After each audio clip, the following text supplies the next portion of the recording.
บางพวกบวช20-30พรรษายังบ่รู้เรื่องนี้ทำเด้ตัวเองเป็นผู้นำจิตวิญญาณแท้ๆเด้ผู้นำจิตหมายถึงท่านความคิดวิญญาณหมายถึงความรู้สึกที่พระพุทธเจ้าเนี่ยให้จิตเป็นใหญ่ใจเป็นใหญ่ใจเป็นประธานแล้ววิญญาณจะไปเกิดบางใดนั่นน่ะเพิ่นให้ศึกษาตัวนี้ให้รู้แจ้งแท่งตลอดแล้วเพิ่นให้นำผู้คนเข้าสู่พระนิพพานเด้บ่แม่นนำผู้คนเข้าไปหาซื้อเลขเข้าใจว่าล่ะนี่กูศูนย์กันแล้วมึงนี่อีหลีนั่นแหละบ้านนี้ถ้ายังมีความอิจฉาริษยาอยู่มันบ่ได้แม่นพระเข้าใจว่าล่ะพระแปลว่าผู้ละเด้ผู้บ่เอาแล้วเด้คำว่าพระนั่นถ้ายังเอาอยู่นั่นมันบ่ได้ใส่ซื้อวางสั่นเด้เข้าใจว่าล่ะเขาเจ้าละเราเด้เขาเจ้าบ่อยากได้อยากดีอยากมีอยากเป็นหยังเด้นั่นแหละบ่ได้ศึกษาอีหยังพวกกันแม่นสิบวชโดนๆก็สร้างจักบ่วิธีแห่งการเกิดกำเนิด4คติ5วิญญาณทิฏฐิ7การดับสู่ตัณหาและอุปาทานจักบ่บุขอปฏิบัติในสมาธิต่างๆนั่นน่ะโดยอานาปานสตินั่นน่ะฮู้จักบ่บุว่าละแบบใดขั้นตอนเป็นแบบใดความรู้สึกเป็นแบบใดในชั้นที่1 2 3 4เป็นจังไดบ่ฮู้จักเอาแต่เที่ยวผ้าคนไปหาขอเงินบางหันขอเงินบางนี่เขาเอื้อมละอาเขาเบื่อหน่ายคักเนาะพิมพ์ซ่องเท่านั้นพิมพ์ซ่องเท่านี้ขอเชิญผู้มีจิตศรัทธาว่ะเนาะร่วมสร้างศาลาการเปลี่ยนว่ะ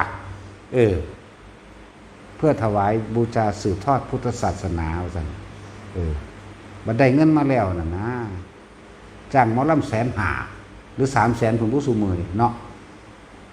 จ้างรถแห่อีก60,000ซื้อเหล้าอีก100,000เนาะผมซื้อรถน้ำปลาแล้วพวกไปหาหมอหอรสพผมงานบันเทิงบ่ว่า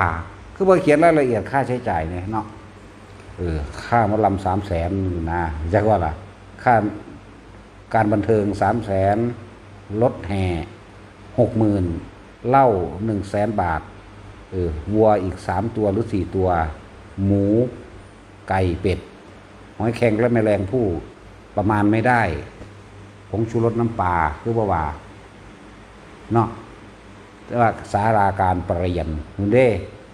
แล้วก็มีการอวยพรเนี่ยขอว่าผู้มีจิตศรัทธาด้วยอายุวันนะสุขาภระวสานเนาะสุขาภระหารบ่มีกำลังหอดอยู่ท่านบ่มีเงินเลือกตัวเขาหลายฟังดีๆเถอะพวกกันเท่านั้นพึ่งตนเองพึ่งทำตนเองแต่ละคนเด้อบุญบ่มีผู้ใดเอาให้ไผได้บุคคลใดที่สาปแช่งหรืออวยพรกระช่างไม่ได้เป็นไปตามนั้นหากเราไม่กระทำเข้าใจบ่คนสิให้พรว่าให้ไปสวรรค์เด้อให้เจ้ารวยเด้ออายุยืนเด้อจะเก็บจะไข่จะปวดจะป่วยเด้อให้เจ้าสอบได้เป็นเจ้าเป็นนายเด้อถ้าเจ้าบ่เฮ็ดเองเจ้าก็เฮ็ดบ่ได้หรือบุคคลที่เกลียดเฮาสาปแช่งหวังทำลายเฮาสาปให้เฮาตกนรกบ่ใหม่แบบนั้นแบบนี้ก็สร้างมันบ่ได้เป็นไปตามบากเขามันจะเป็นไปตามใจที่เราคิดเด้อเฮาคิดดีทำดีซะอย่างรู้นี่ขอปฏิบัติกูละอานาปานสติละกูจะพึ่งตนเองแบบนี้กูจะเศร้าสังเกตความคิดกูตัวเองแบบนี้กูจะเบิ่งความรู้สึกกูแบบนี้เนี่ยศึกษาในตนเองแบบนี้แล้วเอาตัวเองเป็นที่พึ่ง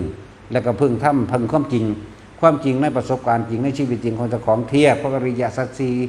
ที่พระพุทธเจ้าแสดงมาเทียบกับอนัตตลกนัสูตรในความเป็นอัตตาตัวตนหรือว่าเป็นอัตตาตัวตนเทียบในอธิตปริยญาสูตรเทียบในปฏิจจสมุปบาทเทียบเอาเองเฮ็ดเอาเองละเอาเองมีผู้ใดมาละกิเลสในภายใดย่านหลายบาปจักว่าล่ะพึ่งตนเองขนาดนี้นะถ้าเขาเว้านั่นนี่นะพวกกันภิกษุที่บ่ทันละอีหยังบ่ทันรู้จักหยังสิเอาแต่บาปเป็นคนเด้เนาะก็มันเป็นเจ้าของนรกมันเก่าให้แล้วเนาะเพราะว่าตัวเองบ่ได้ศึกษาตัวเองก็ละบ่ได้ผมบ่จักทีบจักแดนหยังนั่นแหละพึ่งตนเองเด้อคำสอนเพิ่นก็ตรงๆอยู่ได้อัตถิอัตโนนาโถนั่นว่าซั่นแล้วก็สัตว์โลกเป็นไปตามการกระทำของตัวเองนี่ไหมเพิ่นก็สอนตรงๆอยู่เด้